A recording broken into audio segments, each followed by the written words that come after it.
Hello student, myself Krupa Sonani. I am from the Matrushri Ramoba Tejani and Matrushri Shantaben Vidya Science College, which is managed by the Sardar Patel Education Institute. Today we learn about semester number 5. In semester number 5, paper number 503, that is molecular genetics of prokaryote. Unit number 1 and topic covered is experimental proof for DNA as a genetic material. There are mainly three experiments. They prove that the DNA is a genetic material, and these they provide the evidence that the DNA is only one component that can be transferred genetic material or genetic information to one generation to another generation. Protein or RNA can be not transfer the genetic material from one generation to another generation. There are mainly three type of experimental proof as for DNA as a genetic material. First one is a Griffith experiment or transformation principle. Second one is the Avery, McCarty and McLeod experiment, and third one is the Hershey and Chase experiment. First one, Griffith experiment or transformation principle. In this experiment, direct evidence that DNA is a genetic material come from the investigation of pneumococcus organism. This pneumococcus organism is Diplococcus pneumoniae. This Diplococcus pneumoniae is responsible for the causing disease known as a pneumonia. Griffith in 1928 carried out a series of experiments with pneumococcus. These organisms having a two type of bacteria, that one is virulent strain and another one is avirulent strain. The virulent strain which cause pneumonia in certain vertebrates like mice and human, and avirulent strain which does not cause the pneumonia. The difference of virulence factor is related to the polysaccharide capsule of the bacterium surrounding the cell wall. The virulent bacteria having a capsule and form a smooth colony when they are grown in the agar culture medium, while avirulent bacteria not having a capsule and form a rough colonies when they are grown in the agar culture medium. There are mainly four stages in Griffith experiment shown in the figure. First one is a rough strain, that means type 2R cell, that are known as a virulent strain or a encapsulated strain. These rough strain, when we inject into the mice is survive. It means no effect shown in the mice because of a virulent strain having a not virulent factor, and because of absence of virulent factor, they cannot cause the pneumonia into the mice, and mice can be survive. Second step is a smooth strain. It means type 3S strain, or it is known as a virulent strain, or having a capsulated surrounding the cell wall. It means smooth strain having a virulence factor and they cause the pneumonia into the mice. While smooth strain or virular strain can be injected into the mice, they cause the pneumonia into the mice and mice can be died. Third step is when the bacteria are injected into the mice was virulent bacteria after killing with heat. The mice was survive. No illness effect can be shown into the mice because of their virulency factor can be died, but their DNA cannot be died. Last stage or last step is a when the heat killed smooth strand can be mixed with a rough strand. It means a virulent strand mixed with a heat killed virulent strand, and these strand when injected into the mice can be died. It means when we mixed virulent a heat kill cell and a virulent strain can be mixed. The virulent DNA can be transferred a virulent strain to virulent strain and cause the pneumonia into the mice, and the mice can be died. The analysis of dead mice show the contain virulent bacteria in their tissue. The heat-killed virulent bacteria are responsible for the transformation of avirulent bacteria into the virulent bacteria. As a result, the avirulent bacteria are transformed into the virulent bacteria, and this phenomenon is known as the Griffith effect or bacterial transformation. But these can be not sure that the transforming material can be only DNA. When we heat kill the bacteria, either the protein or RNA can be also transferred, and they are also able to generate a virulent strain to virulent strain, though, so that these experiment cannot be acceptable by the other scientists because of there are no any specific reason for specific reason said that the DNA is only the genetic material which can transform a virulent strain to virulent strain, so that the second experiment can be discovered, and this experiment is discovered by the Avery, MacLeod and McCarthy experiment. While Griffith experiment had provided a surprising result, it was not clear as to what component of the dead smooth strand bacteria are responsible for the transformation. In 1994, Avery, MacLeod and McCarthy revisited Griffith experiment and conclude that the transporting material is only DNA, not RNA or protein. They worked with a batch of heat-killed type 3S strain bacteria. They show that if the DNA extract from the heat-killed smooth strand, it mixes with type 2R strain.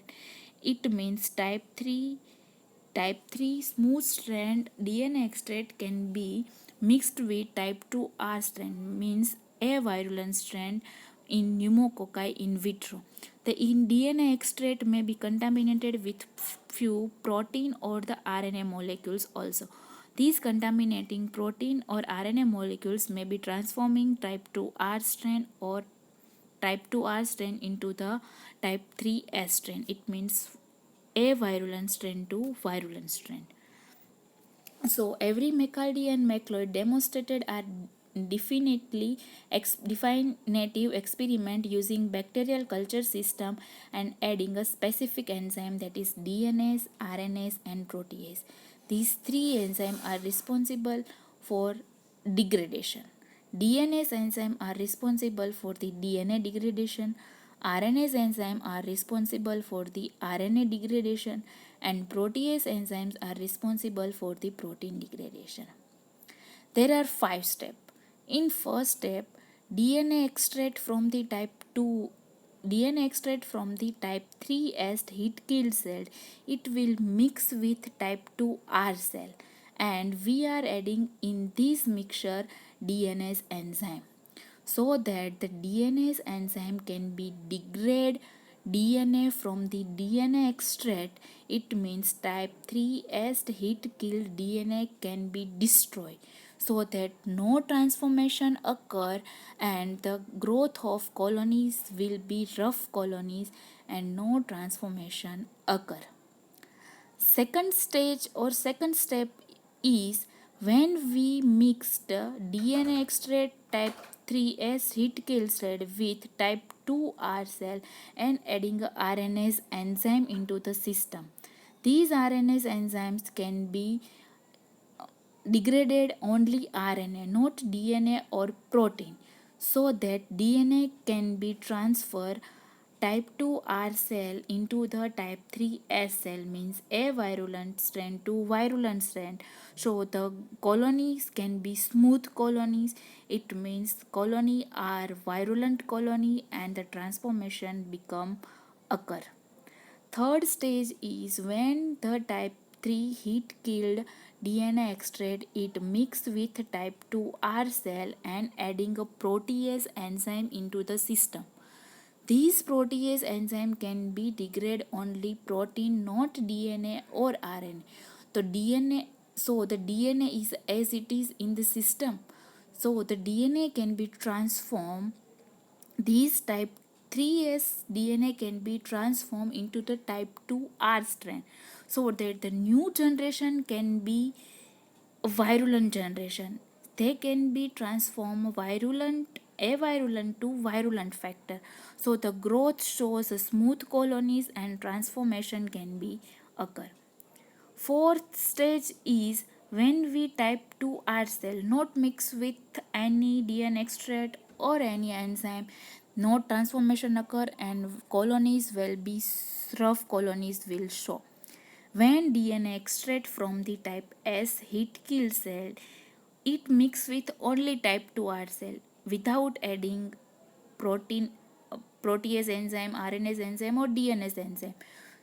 Without adding any enzyme, they shows the growth with smooth colonies and transformation occur.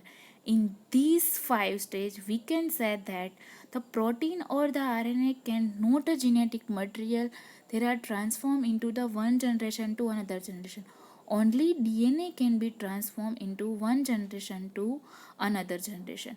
These experiments establishment that the DNA is only transforming genetic material, but these experiments of Avery and his co-worker not able to explain the molecular mechanism of the transformation. So that the third experiment can be discovered, and this experiment is a Hershey and Chase experiment. The Hershey and Chase experiment was conducted in 1952 by Hershey and Chase, and they identified the DNA as a genetic material into the phages. A phage is a virus that infects bacteria. It consists of a protein coat that encloses the double-stranded DNA. Since phage consists only of nucleic acid surrounding by the protein, they lead themselves nicely to the determination of whatever the protein or the nucleic acid is the genetic material. Hershey and Chase designed an experiment using a radioactive isotope of sulfur and phosphorus to keep separate track of the viral proteins and nucleic acid during the infection process. They used the two bacteriophage and the bacterium that is Escherichia coli. The phages are labeled by having them infect bacteria growing in culture medium containing the radioactive isotope that is IS-35 or P-35. Why we choose radioactive isotope as sulfur or phosphorus? Sulfur is a protein having a sulfur compound and nucleic acid having a phosphate compound, so that the sulfur is radioactive isotope of protein and phosphorus is radioactive isotope of nucleic acid. Hershey and Chase then proceed to identify the material injected into the cell by phage attached to the bacterial wall. When P32 labeled phage are mixed with unlabeled E. coli cells, Hershey and Chase found that the P32 label entered the bacterial cell and that the next generation of phages that burst from the infection cells carried a significant amount of the P32 label phages. It means there are mainly two phases. One is a sulfur labeled protein capsule and second one is a phosphorus labeled DNA. When these phages are attached to the bacterial cell, the only genetic material, only the DNA can be entered into the cell. Protein coat is in the outer environment or surrounding the cell can be remain. Only genetic material can be entered into the cell. When infection process is complete, when genetic material can be transferred into the bacterial cell, the protein coat can be removed from the bacterial cell wall. When S35 labeled phages are mixed with unlabeled E. coli, the researchers found that the S35 labels stay outside the bacterial cell because the bacteriophage coat is made up of protein, so that the protein coat cannot be entered into the cell. Only genetic material, only DNA can be entered into the cell, so that the DNA can be entered into the cell and protein coat are remaining to the outside the cell. When we are centrifuged to the medium, the protein coat are removed from the bacterial cell or only DNA can be entered into the cell. After the infections, genetic material enter into the cell, and that can be grow into the cell using host machinery and synthesize the new phage viruses in the bacterial cells. Since the DNA is responsible for the production of the new phage during the infection process, the DNA, not the protein, must be genetic material. It means when the DNA can be enter into the cell, that can be used a host machinery and synthesize the new phases, and the all new phases can be phosphorus labeled DNA. And another stage, when we in another stage, when we label sulfur, it can be protein. So a protein can be outside the cell. The new phage can not radio label phage, and phosphorus label phage are a radio label phage. In these result, we can say that the DNA is the genetic material, not a protein is a genetic material. Hershey and Chase, Hershey and Chase shared the 1969 Nobel Prize in the Physiology or Medicine for his discovery concerning the genetic structure of the virus. In this stage, when we centrifugation process can be occur, the new phage can be synthesized, and these new phage can be only radiolabel phage having a radiolabel DNA, not a protein code. A protein code is a radiolabel, so that we can say that the DNA is a genetic material, can be transfer genetic information to one cell to another cell, not a protein. Or RNA can be transfer genetic information to one cell to another cell. Thank you.